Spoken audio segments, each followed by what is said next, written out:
네, 자 이제 매주 목요일마다 우리 세 명의 변호사가 함께하는 정치평론 코너죠. 시사 맛집 이슈 삼합 한번 해보겠습니다. 김필승 변호사 그리고 조상호 변호사 모셨습니다. 어서 오십시오. 예, 안녕하십니까. 지난번에 조상호 변호사가 금천구에 나간다고 얘기를 들어서 뭐 무조건 잘 되겠구만 속으로 그렇게 생각했더니 복병이 나타났어요. 조승현 뭐 복병은 아니고요. 표정이 그냥 괜찮다 이런 얼굴이네요. 뭐 여러 그분 말고도 많은 분들이 원래 이렇게 도전하고 계셔가지고 그래요? 어차피 이제 그 안에서 치열한 경쟁을 통해서 이제 원래 지금 우리 당 공천이 아마 양자 특별한 사정이 없는 한 이제 1대1 양자 대결로 정리하는 걸로 알고 있어요. 그래서 그 아마 적합도 조사가 다음 주부터 돌아가는데 적합도 조사에서 이제 좀 주민들에게 어느 정도 그 인지도가 있고 뭐 선택을 받느냐에 따라 결정될 것 같습니다. 자기는 괜찮다 이건가요? 아니 뭐 오랫동안 준비했으니까 제가 가장 지금 현역 국회의원님보다 더 오랫동안 준비했습니다. 그 지역에서. 네. 제가 특별히 애정하는 조성호 변호사를 위해서 한마디 드리면 21일 날인가요? 네. 일요일 날 예. 개소식 하죠? 예, 개소식합니다. 네, 3시. 예, 오후 3시에 합니다. 어디예요, 장소가? 저기 독산 사거리에 금천우체국 옆에 있는 SC제일은행 건물 4층에 있고요.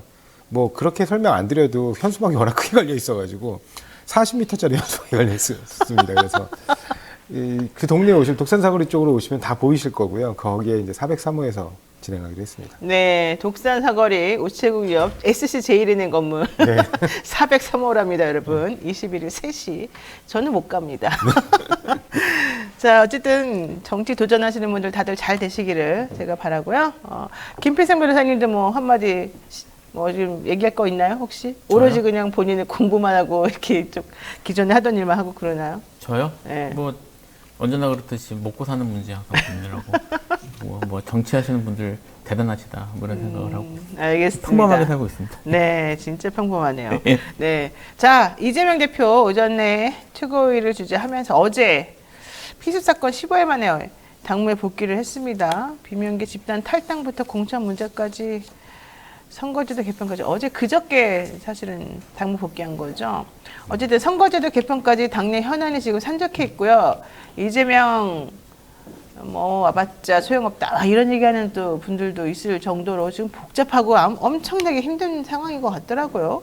자, 이거 어떻게 어디서부터 손을 대서 어떻게 정리를 해야 될까요? 일단 뭐 제 생각에는 지금 이제 뭐 어쨌든 여러 사람 탈당도 했고 여러 이렇게 당이 좀 이렇게 흔들렸잖아요. 그러니까 민주당 흔들린 당을 추스리고 그리고 선거에 맞춰서 이제 리모델링하는 이걸 필요할 것 같은데요. 특히 한동훈 위원장이 이제 본격적으로 활동을 시작해서 한참 이제 활동하는 동안 이제 사고가 터져가지고 입원해 계셨기 때문에 뭐 이제 그 민주당 쪽에서도 여기에 대해서 맞대응하는 그런 뭐 정책적이나 이런 대응이 필요할 상황입니다. 그래서 아마 그런 걸 먼저 지금 신경을 쓰지 않을까 그렇게 생각합니다. 아니 근데 이 대표가 이제 당무에 복귀하자마자 나온 그 언론의 일성들은 호남에서 20% 지지율 빠졌다. 이재명 대표 돌아오기도 전부터 지금 분위기 너무 안 좋다. 이런 얘기가 아주 줄을 이루더라고요. 네. 지금 상황이 그래요?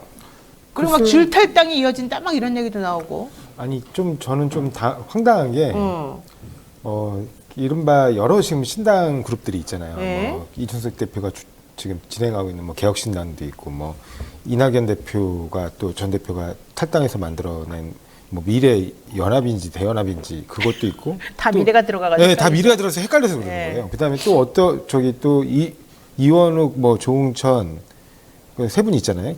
김종민 이 세 분이 뭐 또 나와서 하는 그것도 뭐 미래 뭐예요. 네, 거기도 미래 뭐예요. 네, 막 이런 것도 있고 또 뭐 양양자 전 의원 뭐 그룹도 있고 뭐 또 한국의 희망이죠, 그분. 네, 뭐 그다음에 뭐 또 저기 금태섭 의원 쪽에서 하는 뭐 새로운 선택인가 거기도 있고 그래서 굉장히 많습니다. 근데 실제로 지지율 차이를 비교해 보면 예를 들면 이준석 전 대표가 추진하고 있는 개혁신당이 이낙연 전 대표가 추진하고 있는 이른바 그 그룹보다 그러니까 이른바 이낙연 신당이라고 부르죠. 네. 이낙연 신당보다 2배 이상 지지율이 나와요. 근데 실제로 언론에서 이낙연 전 대표와 관련된 행보만 전혀 뭐 무슨 언론에서 인터뷰를 하거나 그런 것도 아닌데 계속 다뤄주고 있거든요. 아하. 그런 반면에 또 개혁신당, 이준석의 개혁신당의 경우에는 이준석 전 대표가 모든 매체 그 유튜브부터 시작해서 일반 방송에까지 열심히 나와서 설명하고 있는데 네. 잘 안 다뤄줘요. 아, 그러니까 왜 그래요? 이게 결국에는 조명해주면 조명해줄수록 이른바 이제 인지도가 올라가가지고 지지율에 이제 영향이 있을까봐 이준석 전 대표의 신당은 의도적인 배제 내지 무시 전략으로 네. 지금 어떻게 보면 보수 언론이 주도하는 그 미디어 프레임이 잡혀가는 것 같고요. 네. 이낙연 전 신당은 이제 아무래도 야권 분열 프레임을 좀 더 크게 확대시키기 위해서 많이 보여주는 것 같아요. 근데 그런다고 뭐가 뜨지 않습니다. 왜냐하면 그 지역 실제로 이낙연 신당과 관련해서 합류하시는 분들이 그렇게 네. 면면이 그렇게 파괴력이 있거나 뭐 새로움을 준다거나 네. 이런 부분들이 없어서 그런 부분들을 제대로 보여주지 않는 한 국민들도 뭐 사실은 뭐 미디어가 프레임 잡아주는 대로 쫓아가는 건 아니거든요. 네. 그래서 크게 뭐 저는 의미는 없다고 봅니다. 그래요. 좀처럼 지지율이 오르지 않고 있고 오히려 약간 떨어지고 있거든요. 그래요. 자, 이낙연 전 대표가 만든다는 이 신당 이름은 새로운 미래입니다. 새로운 미래. 여기서는 다당제를 실천하기 위해서 여러 가지 노력하겠다 이런 얘기가 있고요. 지금 좀 전에 말씀하신 미래대 연합은 김종민, 박원석, 이원욱, 정태근, 조홍천 이런 분들이 지금 만든 당이고요. 1월 17일에 창준이 등록을 했습니다. 2월 달에 창당식을 가진다 이런 얘기고요. 어쨌든 미래가 들어가니까 더 헷갈리는 건 맞는 것 같아요. 그런데 이재명 대표 결과적으로는 당무 복귀하기 전부터 계속해서 이제 부정적인 이슈들을 가지고 계속 좀 때려대기를 또 하고 있는 느낌이 좀 드는데 이 응급헬기 문제 가지고 정말 너무 시끄럽고 솔직히 좀 이해가 안 되는 부분이 있습니다. 이 권익위원회가 김건희 여사의 명품백에 대해서는 원래 조사해야 되는데도 조사도 안 하면서 이 응급헬기 대표가 피습당해가지고 응급헬기 타고 서울 갔다고 이걸 가지고서 지금 조사에 착수했다는 거거든요. 그래서 하는 말은 여러 건의 신고가 들어와서 조사에 착수를 안 할 수가 없었다. 이런 얘기를 좀 하는데 신고는 디얼백에 대해서도 많이 들어간 걸로 알고 있어서 좀 편파적이다 이런 생각 안 할 수가 없어요. 뭐 소방청에서 공식 입장이 나왔잖아요. 네, 문제가 매뉴얼대로 없다. 한 거다. 네, 네. 매뉴얼대로 한 거라 문제가 나왔고 그다음에 이제 부산대 이걸 담당했던 의사도 말씀을 하셨고요. 그러니까 사실 뭐 의사가 판단해서 소방청이 문제가 없어 했으면 문제가 없는 건데 그렇죠. 이거를 계속 이슈화하려고 하는 것이 과연 무슨 의도인가, 의도가 있는 어떤 다른 의도가 있는 게 아닌가라는 생각이 들 수밖에 사실 없고요. 네. 그리고 지금 그 전에 이제 응급 뭐 헬기라든지 이런 것들에 대한 이게 이제 주요 이슈가 사실 이슈가 될 것도 아닌데 그 이슈가 됐던 것이 이게 지금 그 부산 쪽 여론을 어떻게든 부정적으로 만들기 위해서, 그러니까 민주당이 부정적으로 만들기 위해서 프레임을 그렇게 가져간 게 아니냐라는 의심이 있었거든요. 네. 의심이 있었는데 지금 이거를 뭐 사실 그렇게 성공적이었다고 보기 좀 어려울 것 같아요, 제 생각에. 하지만 현재 남아있는 게 이거밖에 없으니까 이거를 지금 권익위가 밀어붙이는 게 아니냐. 이 권익위라는 게 물론 국가 공공기관이기 때문에 정치적 중립을 지켜야 되는데 뭐 기억하시겠지만 그 전부터 권익위 또 감사원 둘러싼 여러 가지 자범들이 있었잖아요. 그러니까 네. 이제까지의 자범에 비추어 볼 때 이것도 그렇게 순수하게 보이는 건 아닌 것 같습니다. 자, 요 얘기도 한번 제가 좀 여쭤보겠습니다. 사실은 이제 어제 나온 뉴스인데요. 최강욱 전 의원이 네. 이동재 전 채널A 기자의 검언 유착 의혹을 얘기하면서 페이스북에 올렸던 글 때문에 명예훼손으로 네. 기소가 됐다가 1심에서 무죄가 났어요. 그때 네. 당시에 무죄 판결의 근거는 이거는 이동재 명예를 훼손한 거는 맞는데 비방 목적은 없었다. 이제 페이스북은 이 사이버 공간이니까 비방 목적이 필수적이거든요. 이게 네. 유죄가 되려면. 근데 비방 목적은 없었다 해서 이제 무죄가 된 거예요. 그러면서 사안이 좀 중대하고 공익적으로도 알 권리가 있어야 되니까 국민들을 위해서 필요하니까 무죄라고 했는데 이게 1년 3개월 만에 항소심에서 벌금 1,000만 원으로 뒤집혔습니다. 그러면서 비방 목적도 다 이제 인정이 된 거거든요. 네.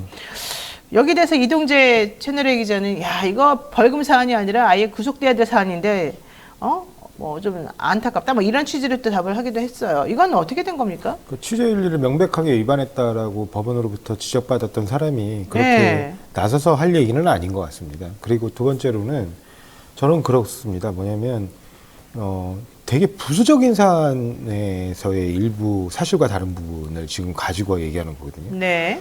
주된 메시지는 결국에는 검찰과 언론이 유착해서 뭔가 일을 벌이려 했다. 그래서 억울한 사람조차도 프레임으로 잡아서 이른바 수사 프레임을 이렇게 만들어낸 다음에 네. 사실상 사건을 조작하려 한 거 아니냐. 이 부분에 대한 문제 제기를 한 거예요, 법률가로서. 근데 그런 부분에 대해서 참 어떻게 보면 기자 단독의 문제가 아니라 기자와 그 이제 거대 권력인 검찰 권력이 네. 서로 야합할 가능성은 굉장히 경계해야 될 일이거든요. 그렇죠. 그리고 그거는 국가 권력 자체에 대한 비판을 내포하고 있는 부분이기도 합니다. 근데 우리가 늘 인정하고 있고 판례에서도 확인되고 있는 것처럼 국가는 명예훼손의 주체가 될 수가 없어요. 명예훼손 피해 주체가 될 수가 없거든요. 근데 그런 부분에서 부수적인 부분에 일부 차이가 있다고 해서 이거를 너무 손쉽게 명예훼손, 그러니까 유죄를 인정한다고 하면 과연 그 제대로 된 문제 제기가 가능할까요? 왜냐하면 실제로 문제 제기를 하는 입장에서는 권력이 없기 때문에 문제 제기하는 거예요. 그렇죠. 그러면 권력이 없기 때문에 제대로 된 조사를 할 수가 없습니다. 그럼 일부 부분에서는 실제로 조사 과정에서 드러난 사실관계에 비춰보면 차이가 있을 수밖에 없거든요. 그럼 강제조사권이 없는 일반인들이나 기타 그 권력 외에 있는 사람들이 권력을 비판하는 방식으로 일부 문제 제기를 한 부분에서 사실관계 일부 오류가 있다고 이런 걸 전부 형사법적으로 재단을 하게 되면 누가 무서워서 말을 할 수 있겠습니까? 그리고 네. 그렇게 돼서 결국에는 감시의 사각지대에서 벗어나는 권력이 어떻게 작용할지는 너무나 뻔한 거거든요. 그래서 우리가 늘 그렇게 얘기하는 게 표현의 자유 중요하다. 명백하고 현존하는 위험이 없는 경우에는 그래도 입은 다 열게 해줘야 된다. 네. 특히 정치 권력에 대한 비판에 대해서는 그 부분에 대해서 더 폭넓게 그러니까 이른바 정치적 표현의 자유가 인정돼야 된다. 그리고 특히 이동재 기자는 또 언론인이기도 하기 네. 때문에 본인의 스피커를 갖고 있기 때문에 그 스피커로서 본인이 떠드는 만큼 사회적 책임을 비춰보면 반대쪽 입장에서 또 다른 얘기를 개진하는 거에 대해서 폭넓게 또 언론의 자유를 허용해야 되는 측면도 있거든요. 네. 그래서 그런 부분에서 굉장히 많은 아쉬움을 남기는 판결이고요. 네. 대법원에서 사건이 좀 뒤집히는 게 대한민국의 표현의 자유를 좀 보장한다는 측면에서는 바람직하다고 보입니다.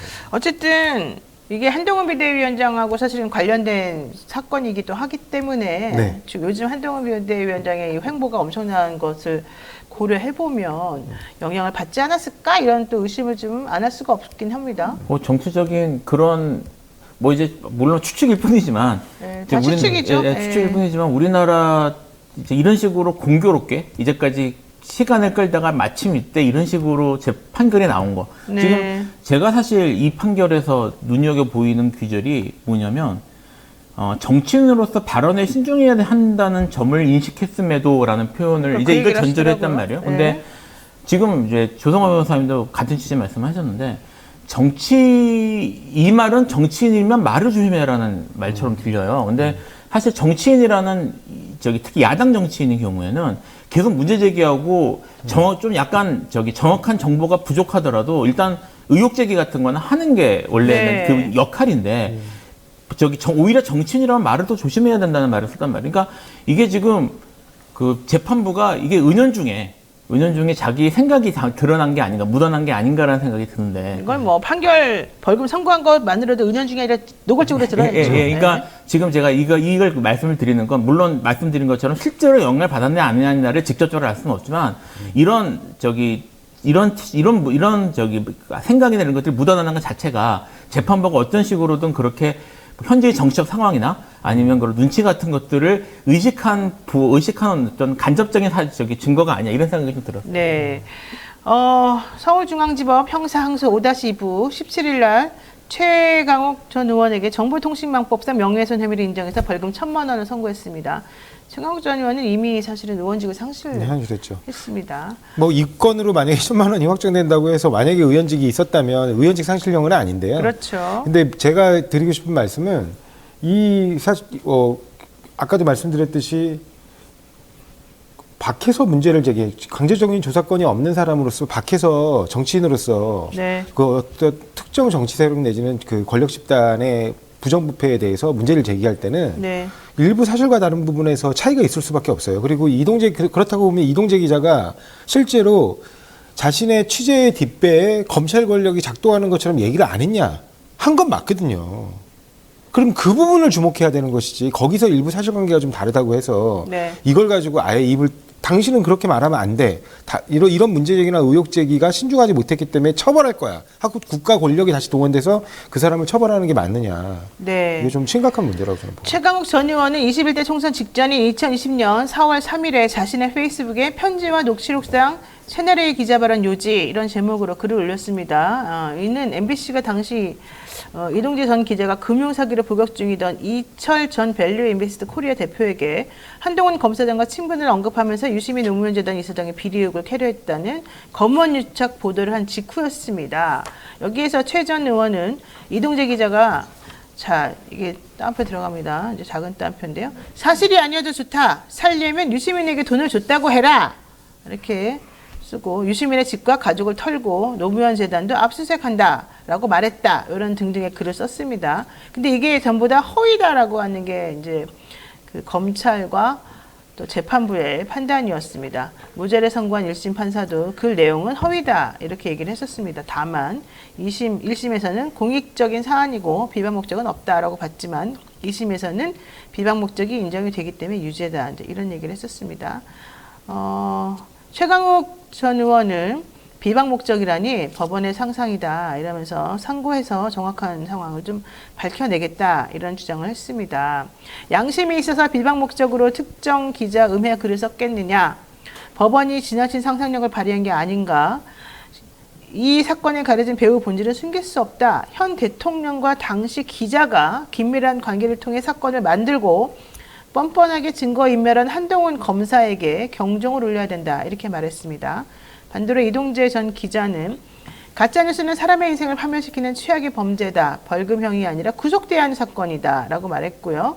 이 전 기자는 이 사건과 관련해서 최 전 의원을 상대로 2억 원대 민사소송을 벌였습니다. 1, 2심에서는 300만 원을 인정받았습니다. 네. 자, 여기에 대해서 우리 댓글들이 이렇게 나오네요. 대광님. 이 정권 내에선 사법부도 믿을 수가 없습니다. 고무줄 재판이고요. 공정 정의는 물 건너간 지 오래됐습니다.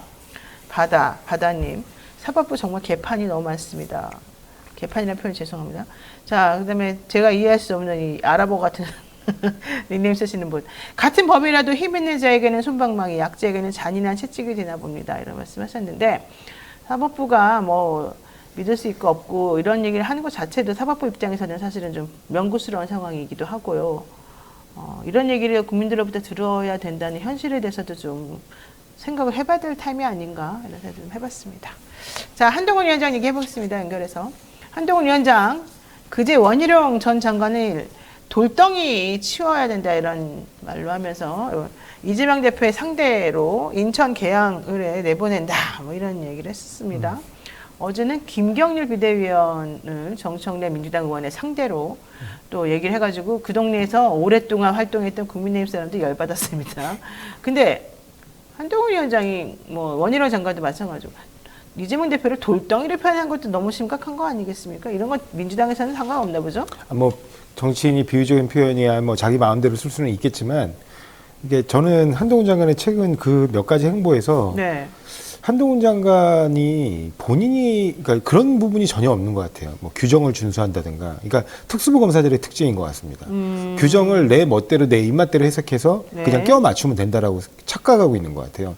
그래서 지금 보면 한동훈 장관 스스로가 뭐 보수 정당에선 처음으로 이런 그 시스템 공천, 뭔가 룰에 의한 시스템 공천을 우리가 한번 해보겠다. 네. 해가지고 발표한 것까지는 좋았어요.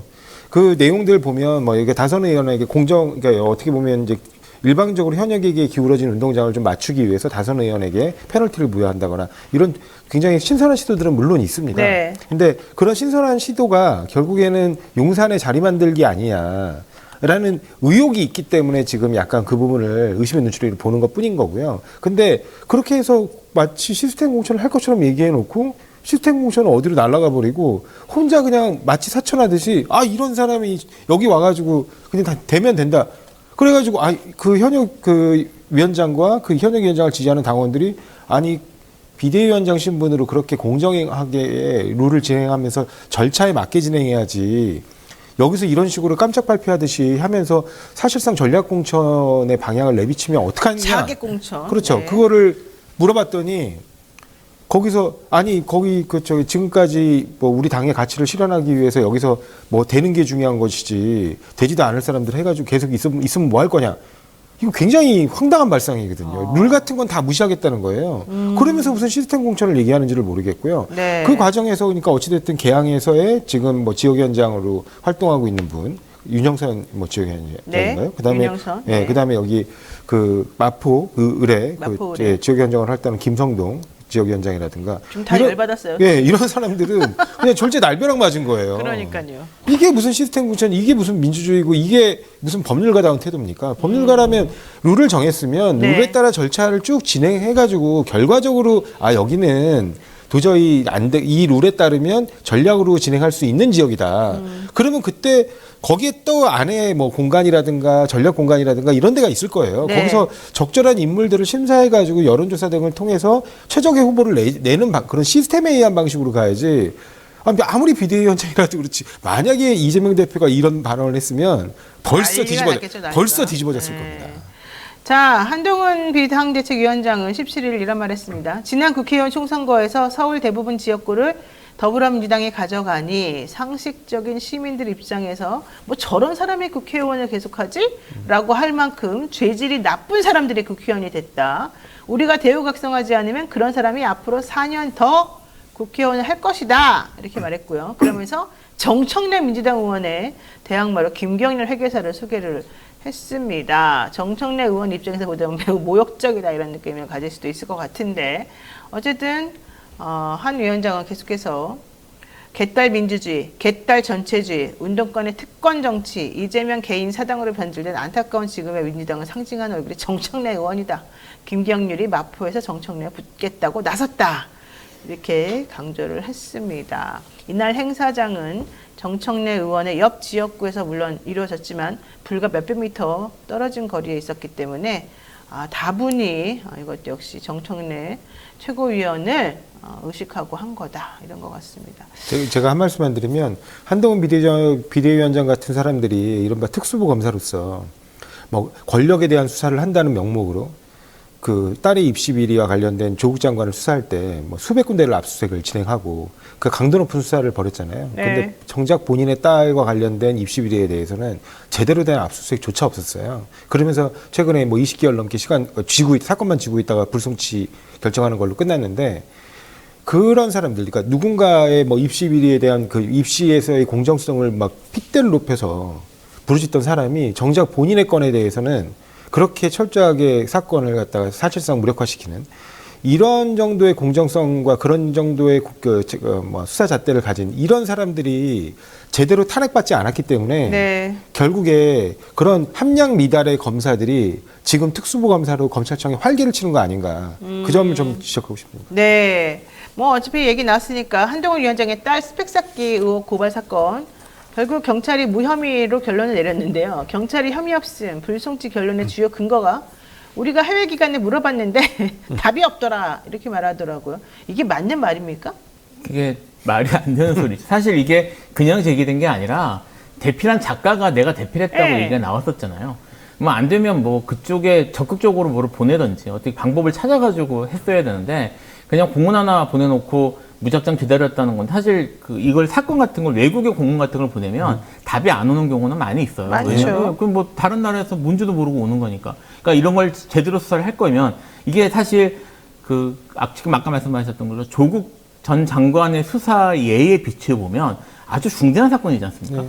그러니까 뭐 안 되면 그쪽에 외국 채널을 통해서 뭐 종식 요청을 하든지 온갖 이런 것들을 했어야 되는데 그런 게 전혀 없이 그냥 갖고만 있다가 정말 결정적인 순간에 이게 털어줘야 될 순간에 딱 털어주는 모습을 보였단 말이에요. 그러니까 이게 과연 신뢰할 수 있는 것인지 다시 말씀드린 것처럼 이게 지금 대필 작가까지 등장해서 내가 대필했다고 했을 정도면 사실은 범죄 성질은 거의 명백하다고 볼 수가 있고 네. 그리고 일부 논문들은 실제로 취소됐잖아요. 저작권이면. 그렇죠. 그러니까 거기에 대해서는 이미 객관적인 사실이 상당 부분 증명됐다고 볼 수 있는데 그냥 답변이 안 왔으니까 이거 한다고 그러면 국민들이 납득하기 어려워요. 그리고 증거 자체로 명백하게 허위인 것도 있잖아요. 예를 들면 미래 봉사활동이라든가 네, 미래. 아직 다가오지 않은 미래 봉사활동의 봉사활동 확인 도장이 미리 찍혀 있는 거예요. 네, 그러니까 그런 것들은 너무나도 명백하거든요. 참 그래- 이상하죠. 예, 그 다음에 오히려 조국 장관 같은 경우는 해외에서 그 이른바 그러니까 뭐 저기 홈워크라 그러죠. 그러니까 집에서 보는 이제 시험 같은 것들을 그러니까 재택 시험과 관련된 부분에 관련해서 이런 부분이 우리가 특별히 문제 삼거나 하지는 않는다라는 취지로 증언하고 싶다는 해외 교수의 증언 채택을 안 받아줬어요. 근데 또 거꾸로 이렇게 꼭 확인해야 될 것들은 제대로 그러니까 오겠다는 증인은 맞고 퇴신을 안 한다고 또 이제 그 무혐의 처분하고 이 기준의 잣대가 완전히 제멋대로라는 거죠. 그 워싱턴 대학인가 그 아들이 네, 조지 다녔던 워싱턴, 예. 조지 워싱턴의 그 교수는 내가 가서 얘기하겠다라고 했고, 그렇죠. 근데 재판부에서는 뭐 증인 채택을 공식적으로 한 건 아니고 6월 8일에 선고하기 전에 일주일 전인가요? 네. 와가지고 네가 말하겠다면 내가 막지는 않겠다. 이 정도로 지금 정리된 거죠? 예, 뭐 그렇게 하고요. 네. 그다음에 어쨌든 진술서는 받아서 네. 제가 제출하는 것으로. 그래서 사실은 그날 어쨌든 사실상 본인이 출석해서 재석, 재정증인으로 발언할 수 있는 기회는 아직 남아 있습니다. 자, 어쨌든 중요한 건 이거죠. 16일 경찰 등에 따르면 서울경찰청 반부패 공공범죄 수사대에서 한 위원장과 아내, 딸이 업무방해, 위계공무원 집행방해 등 혐의로 고발된 사건에 대해서 지난달 28일 혐의 없음 등의 이유로 불송치 결정이 됐고요. 경찰은 2020년도에 한 위원장의 딸이 2만 시간 이상 무료 가해를 했다. 2만 시간 이상? 솔직히 상식적으로 말이 안 되는 건데. 어쨌든 그런 취지의 허위 봉사활동 자료를 제출하고 지자체 단체장의 포상을 받는 등 지자체 공무집행을 방해했다는 의혹에 대해서 혐의가 없다고 결론을 내렸고요. 왜 혐의가 없느냐? 관련 허위 자료를 제출한 적이 없고 자료를 제출했다고 볼 증거도 없다. 왜냐하면 미래에 그걸 낼 예정이었기 때문에 뭐 이런 얘기였고요. 좀 전에 말씀하신 한 위원장의 딸이 케냐 출신 대필 작가가 쓴 논문을 마치 자기가 쓴 것처럼 학술지에 게재해서 공정한 평가 등 업무를 방해했다는 혐의에 대해서도 해당 논문이 게재되었던 해외 학술지 ABC 리서치 얼랏과 사회과학 분야 학술 논문 데이터베이스 SSRN에 구체적인 심사 규정이 없고 업무 담당자가 충분한 수사를 하지 않았다면 논문 등록했다는 것만으로 업무 방해가 되지 않았다. 뭐 이런 얘기를 좀 했습니다. 참 그거 말고도 많아요. 예를 들면 한동훈 부부의 대학 동문으로 알려진 3M의 이모 이사가 네. 이제 노트북 50대인가요? 25대인가 50대인가 25대? 예, 25대였던 걸로 기억나요. 하여튼 그것도 가격이 꽤 나갑니다. 그 노트북을 기증을 하면서 그 기증을 주선하는 봉사단체로 네. 한동훈 장관의 딸이 사실상 대표자로 운영하고 있는 그 봉사단체 이름을 그렇죠. 넣고 거기에 사진을 찍고 이걸 또 이제 어떻게 보면 봉사활동 스펙으로 활용하려고 했었거든요. 네. 근데 그때 당시에 한동훈 장관은 그 서울중앙지검 3차장인가 그랬을 거예요. 그러니까 특수수사를 총괄지휘하는 직위에 네. 있었습니다.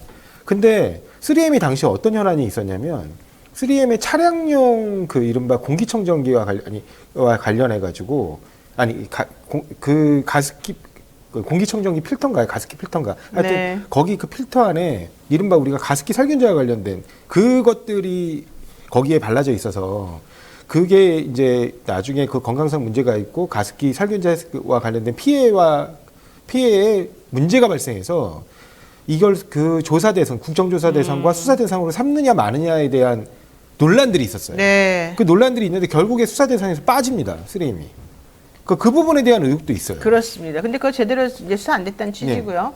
또 경찰은 애플리케이션 전문 개발자가 만든 시청각 장애인을 위한 앱 쉐어리 이것을 사실은 한 위원장의 딸이 만든 것처럼 미국 앱 제작대회 테크노베이션에 출품했다 이런 의혹과 관련해서도 거기 물어봤더니 대답을 안 하더라. 그래서 무혐의다 이렇게 지금 판단을 내렸습니다. 이런 여러 가지 것들을 보게 되면 조국 전 장관의 딸 조민영하고 비교를 안 할 수가 없다. 솔직히 상식적으로 누가 보더라도 좀 안 맞는 부분인데 여기에 대해서 그냥 대답이 없습니다. 어쨌든 중요한 건 경찰이 혐의 없음 불성치 했으니까 이제 끝나는 거죠. 어떻게 됩니까? 지금 이게 이제 물론 혐의 없음 불통치 했더라도 두 가지 정도 이제 하는 방법이 있긴 있어요. 고소인이 있는 경우에는 고소인이 이의를 계속 할 수 있죠. 근데 이건 네. 고소인이 있는 사건은 아닐 것 같아서 네. 여기 피해자를 측정하기 좀 어려우니까요. 네. 이게 아니면은 이제 검찰이 직권을 하는 방법이 있는데 검찰이 직권할 건 기대하기가 어렵고. 그러니까 사실 이 사건이 여기서 종결될 가능성이 높습니다. 네. 자, 이름 엄무스님께서 이번 정권에서 혐의 없음 결정이 내려진 이 한동훈 가족 친인척 관련 비리 다음 정권에서 특검으로 탈탈 털어야 됩니다. 이런 의견 주셨고요. 천명님께서는요. 단 하루만이라도 즐겁고 행복한 이슈로 노변함사와 하루를 열어볼 수 있다면 이게 저희 욕심인가요? 많이 지쳐있을 대한민국의 모든 분들 행복지수가 만땅될 때까지 응원합니다. 우리에게는 아이들의 미래가 있으니 지치지 맙시다. 이런 취지의 글을 또 주셨습니다. 다 같은 마음들인 것 같습니다. 자, 한동훈 비대위원장 어제 서울시당 일정을 끝으로 전국 순례를 마무리했습니다. 지난 2일 대전하고 대구 방문 시작으로 해서 2주 동안에 아주 그냥 정말 광폭 행보를 보였고요. 한동훈 위원장 정말 대통령 된 것처럼 엄청나게 띄워주고 지금 있거든요, 언론에서. 제가 봤을 때 이렇게까지 한동훈 비대위원장을 띄워준 뭐 특별한 이유가 있습니까? 아니, 그러니까 어떻게든 지금 보면 네. 언론 입장에서는 정부 여당의 총선 승리를 아주 강력하게 희망하는가 봅니다. 그렇군요. 예, 뭐 뭔가 특정하고 차라리 오히려 우리는 뭐 이런 정파적 색을 띠고 있다라는 걸 대놓고 표명했으면 좋겠어요. 그러니까 지금 아까도 말씀드렸듯이 뭐 야권 분열의 부분은 굉장히 작은 일임에도 불구하고 침소봉대하고 네. 여권의 분열에 관련된 부분에서는 철저하게 무시 전략이나 은폐 전략으로 가고 있는 것도 그렇고 그다음에 허니문 기간이라고 하기엔 그게 너무 길잖아요, 지금. 한동훈 비대위원장이 그리고 연이은 말실수라든가 그 행동에서의 문제점이라든가 네. 뭐 아까 제가 말씀드린 것처럼 사천 논란이라든가 이런 문제가 발생하고 있음에도 불구하고 이런 부분에 대한 지적은 전혀 나오지 않고 있고 그다음에 한동훈 비대위원장이 장관이나 검사 시절에 있었던 여러 불공정한 사례들이 하나하나 드러나고 있는 부분들이 있잖아요. 네. 예를 들면 대표적으로 본인의 딸 문제도 물론 그렇고요. 그다음에 윤석열 전 대통령, 그러니까 윤석열 대통령이 과거 검찰총장이던 시절에 징계했던 사안에 대해서 예를 들면 그때 당시에 1심 승소 변호사들을 모조리 교체해버렸다든가. 네. 근데 그래서 결국 항소심에서 패소했는데 그 항소심에서는 또 대법원 상고를 포기한다든가. 네. 이런 불공정의 연속들이 굉장히 이어지고 있는데 네. 그런 부분에 대해서는 언론이 언론다운 비판조차 없다. 그건 참 그런 부분들이 국민들이 다 모르고 계시는 그러니까 이제 언론에서 조명해주지 않으면 주목하지 않는 것 같지만 그렇죠. 다 국민들 그걸 보고 계십니다. 그런 부분들이 선거에서 결국에는 이 정권은 한 번쯤 회초리를 들어서 혼을 좀 내야 되겠구나라는 부분에 대한 저는 판단이 있을 것으로 봅니다. 그래요. 그 한동훈 이제 비대위원장이라고 불러야 되겠죠. 한동훈 위원장이 2주 동안 다니면서 이제 그 얻은 결론이라고 할 수 있는 게 오늘 아침에 지금 조선일보에서 네. 한동훈 장관을 뭐라고 불러? 팔도 사나이라고 불렀어요. 팔도 사나이요? 네. 근데 이게 뭘 의미하는 거냐면 제가 보기에는 이게 지금 사실 2주 동안 비대위원장으로서 당을 어쨌든 비대위원장이라는 게 이제 비대위라는 게 비정상적인 조직이잖아요. 비대위원장이 들어올 만한 상황이면 당의 위기라는 거고, 그렇죠. 그거를 수습하고 이렇게 총선에 맞춰가지고 리모델링 하는데 초점을 맞췄어야 되는데 사실 지금 2주 동안 한동훈 위원장이 뭐냐면 본인 정치인으로서의 유세 같은 일을 했어요. 근데 여기선 자기가 여기에 연고가 있고 여기에 연고 있고 사실은 한동훈 위원장이 어디 연고 있는 게 중요한 게 아니거든요. 그리고 지금 2주 동안 남아있는 이 한동훈 위원장이 정책적인 내용을 전혀 말하지 않은 건 아닙니다. 아니지만 네. 거기에 주목하는 사람은 아무도 없어요. 심지어 그 언론들도 거기가 아니라 한동훈 장관이 잘생겼다. 인기가 좋다. 팬카페에 뭐 숫자가 많이 늘었다. 사실은 한동훈 위원장이라는 개인을 띄워주는 쪽으로 갔는데 네. 그게 어떤 의도인지를 이걸 떠나서 이게 국민의힘 입장에서는 절대 좋은 게 아닙니다. 지금 대선하는 게 아니거든요. 그리고 지금 한동훈 위원장은 어쨌든 이걸 당을 수습하기 위해 들어온 사람이라. 그래서 저는 2주 동안 한동훈 위원장이 지금 전국을 다니면서 한 것을 팔도 사나이라는 이 한동훈 장의 닉네임을 붙여주는 걸로 끝났다는 점에서 네. 사실 성공적이었다고 보기는 어려울 것 같아요. 자, 서정희님께서 윤석열 대통령을 레임덕이고 한동훈 위원장을 대통령 대타로 띄우는 언론. 이게 좀 불안한데요. 이런 얘기를 했었는데 지금 김필삼 변호사님 말씀 들어보면은 진짜 한동훈 대통령 설 막 이런 얘기까지 지금 나올 지경이에요. 근데 이게 사실은 한동훈 위원장이 설사 나중에 뭐 유력한 물론 여권의 대선 후보가 될 수는 있을 겁니다. 현재 분위기로서.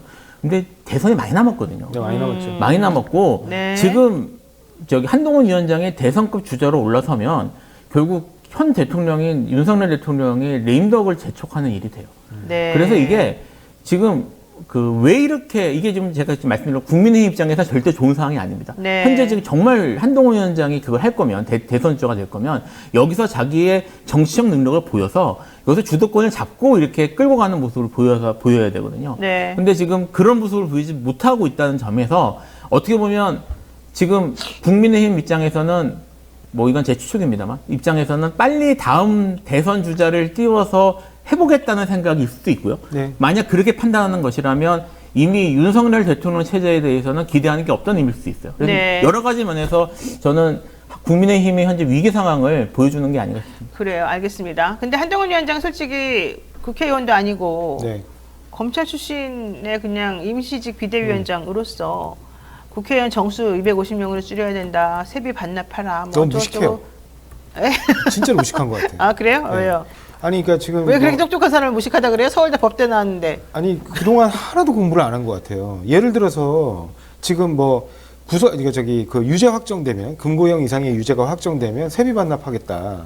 그건 우리 현재 기존 판례에 비춰보면 명백히 위헌이에요. 네. 왜냐면 근로노동의 대가를 사후적인 사유로 박탈하는 거는 입법 재량의 한계를 넘는다는 거에 대해서 퇴직금 관련 사건에서 이미 판시한 바가 있어요. 네. 그러니까 본인 납부 기업은 본인 기업은에 대해서는 박탈할 수 없다는 거거든요.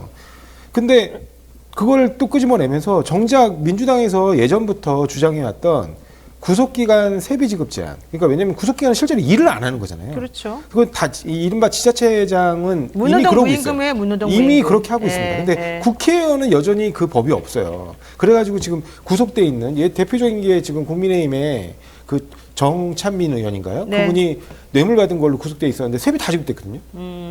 근데 그런 부분에 대해서 지금 입법 개선하자고 하고 있는데 그거에 대해서 반응 안 하면서 엉뚱하게 위헌성 있는 법률 들고 나와가지고 쇼잉만 하고 있는 거예요. 네. 진정성이 느껴지려면 최소한 위헌성이 없으면서 이미 발의된 그리고 민주당에 의해서 발의된 그런 법안 부당하게 세비가 지급되는 그런 걸 제한하는 법안부터 빨리 통과시켜 주셔야 되는 거고요. 그 외에 또 의원 정수 줄이자. 네. 그거는 의원 개개인에 대한 권한을 더 키워주는 꼴이거든요. 그거 제일 좋아하는 사람들이 누구냐? 결국에는 기득권들이에요. 네. 로비가 쉬워지잖아요. 500명의 국회의원에서 설득해가지고 뭔가를 네. 만들어내려면 250명을 사실상 이제 자기 편으로 만들어야 되지만 그렇죠. 250으로 줄이면 125명만 설득하면 됩니다. 그렇군요. 그 과정에서 여전히 그러니까 로비의 대상이 좁아지면 좁아질수록 기득권들에게는 굉장히 편리하고 유용해지는 거죠. 그러니까 정치에 대한 기본을 모르는 것 같아요. 만약에 정치에 대한 기본은 아니까 그러는 거 아니에요?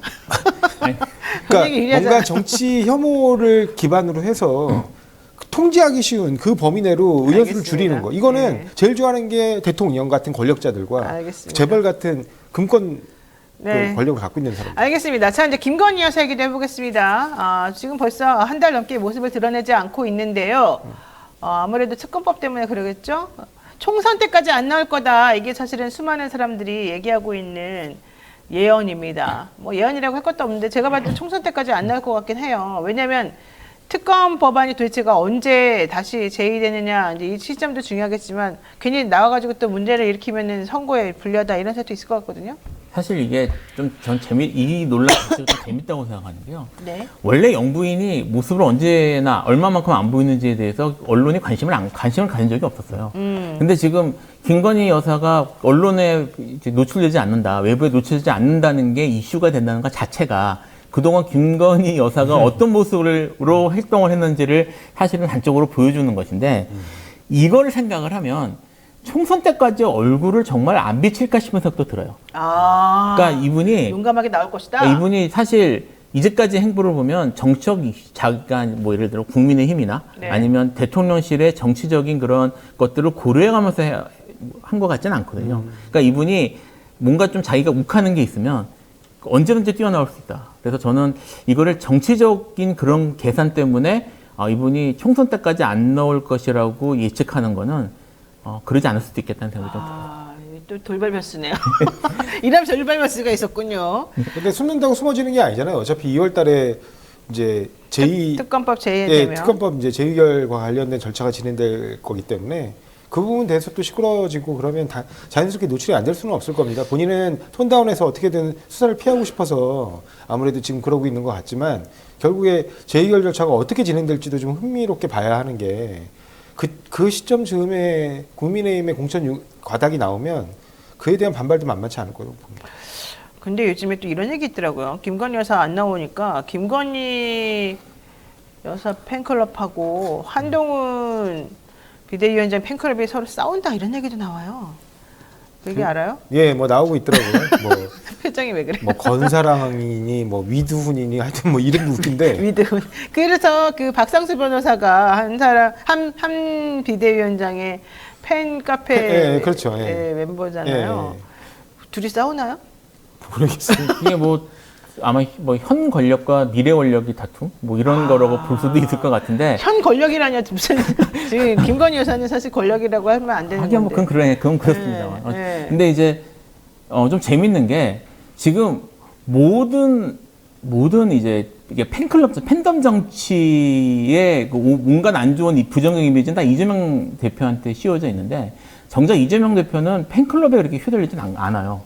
그런 스타일로 하진 않으시거든요. 그렇죠. 하는데 지금 팬클럽에 직접적인 영향을 하고 그것이 계속 무슨 팬클럽이 어떻게 활동한다는 게 뉴스에 나올 정도의 인물들에 대해서는 그런 얘기를 안 해요. 그러니까 이것도 사실 어떻게 보면 언론이 프레임을 어떻게 씌워가고 있는지에 대해서 네. 단적으로 보여주는 예라고 볼 수 있어요. 어쨌든 한동훈 위원장이 우리 김건희 여사하고 또 비견되게 인기를 누리고 있다 보니 이런 거군요. 근데 저는 뭐 최근 들어 나오는 이제 한동훈 장관이 주목받고, 그러니까 한동훈 비대위원장이 주목받고, 지금 윤석열 대통령 부부가 약간씩 이렇게 축소되는 게 조기 레임덕을 가져오는 거 아니냐. 네. 그걸 대통령실의 위기라고 생각하지는 않을 것 같아요. 왜냐면 지금 제가 지금 누구에게 물어봐도 답을 안 하더라고요. 답을 못 하고. 뭐냐면 윤석열 대통령이 도대체 하고 싶은 정치는 무엇인가? 윤석열 대통령이 국정 최고 책임자인 대통령으로서 본인이 실행하고 싶은 정책은 무엇인가?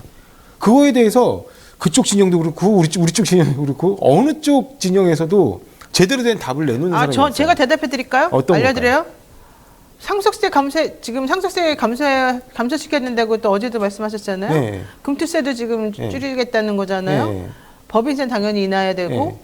종부세 그러니까- 내려가고 하나의 일관적인 흐름이 있잖아요. 부자 감세. 그러니까 부자 감세라는 흐름으로 그게 정책이에요. 흐름으로 보면 네. 제가 볼 때는 그렇거든요. 네. 주위에 친한 사람들 그냥 민원 해결해 주는 것 같다는 느낌이에요. 아니 본인의 이렇게 현안도 해결하는 거죠. 그러니까요. 본인의 현안도 해결하고 하여튼 주위에 친한 사람들의 민원을 해결하는 것 같은 느낌인 거지. 그러면 공개적인 방향으로 우리가 세금 감면을 통해서 부자 네. 감세를 통해서 뭐를 이루겠다라는 걸 말해 본 적이 있느냐? 그것도 없어요. 그러니까 하고 싶은 정책이 없다는 거예요. 그러면 결국에는 대통령 놀이만 하고 싶은 거잖아요. 해외 순방 가고 알겠습니다. 여행 가고 주목받 이제 막 이렇게 좀 네. 즐기고 그다음에 민원 좀 해결해 주고. 근데 그런 사람 입장에서라면 총선 결과가 어떻든 뭐 그다음에 새로운 권력이 뜨는 게 어떻든 네. 별로 관심 없을 것 같습니다. 자, 이런 가운데 도이치모터스 주가 조작 2차 시세 조정을 주도했던 주포 김모 씨 외장 하드에서 물론 이건 장외에 있었던 일이긴 합니다만 검찰이 김건희 블록들이라는 이름의 엑셀 파일을 확보를 했습니다. 그렇게 해가지고 여기서 보면은 사실은 또 이 검찰이 한동훈 법무부 장관 시절에 확인한 게 2022년도 10월인가요? 그때 확인한 거가 바로 2억 9천만 원 상당의 물론 이제 어머니 최은순 씨와 함께이지만 같이 합친 거지만 어쨌든 이렇게 22억 9천이죠. 돈을 많이 벌었더라. 도이치모터스 주가 조작 관련해서 이 얘기도 나왔고 2차 시세 조정을 주도했던 사람들의 파일에서도 이 김건희 여사가 직접 관여한 내용들이 막 나오고 막 이랬단 말이죠. 그렇다라고 한다면은 물론 조심스럽게 예측은 해봅니다만은 국민의힘 공천에서 탈락된 현역 의원들, 지금 공천들에 따르면 7명이 지금 탈락이라고 하는데, 플러스 앞으로 탈락된 사람들까지 다 합쳐가지고, 김건희 특검법에 대해서 재의결할 때 좀, 국민의힘 입장에서 안 좋은 이탈표가 나올 가능성도 좀 있거든요. 그렇게 될까요? 그럴 가능성이 있다는 얘기는 처음에 이제 특검법 얘기가 나왔을 때부터 있었고요. 네. 근데 이제 여기에 대해서 뭐 여러 단속들을 할 것이다. 아예 출석을 못하게 할 것이다. 뭐 이런 네. 류의 얘기들이 있긴 있는데 제가 봐서는 가능성은 좀 있을 것 같습니다. 왜냐면 지금 공천에 배제된 사람들은 단순히 공천에 배제된 게 아니라 적어도, 지금 이제 윤석열 대통령, 그리고 네. 윤석열 대통령 측 인물들이 그 국민의힘의 주도권을 잡고 있는 한 정치적 생명은 거의 끝난 거라고 봐야 될 거라서 이분들 입장에서는 그러기 위해서는 흔드는 게 필요할 수도 있고 네. 그래서 이탈할 가능성은 저는 꽤 있을 것 같아요. 네. 자, 오늘 이런저런 얘기를 하는 과정 중에 오늘 또 슈퍼챗을 보내주시면서 응원하신 분들이 많습니다. 서정희님, 뉴스마트 격하게 응원합니다. 이런 얘기 하셨고요. 천명님, 윤 대통령 오늘도 지각 대장답게 아직 댁에서 계실까요? 심층 지지 한번 다뤄주시면 좋겠네요. 이런 얘기 하신 분도 있고요. 또 이름 없음님께서는 또 한동훈 위원장이 말하는 이 국회의원 숫자 감소에 대해서도 의견을 주시기도 했습니다. 이런 것들을 보게 되면 결과론적으로 우리 시청자들이 하고 싶은 말이나 관심이 어느 쪽에 있는지 좀 이해를 할 수 있는데요. 대통령실에서도 이런 부분을 좀 참작해 주시면 고맙겠습니다. 자, 오늘은 여기까지 말씀드려야 될 것 같습니다. 김필성 조상우 변호사, 오늘 말씀 고맙습니다.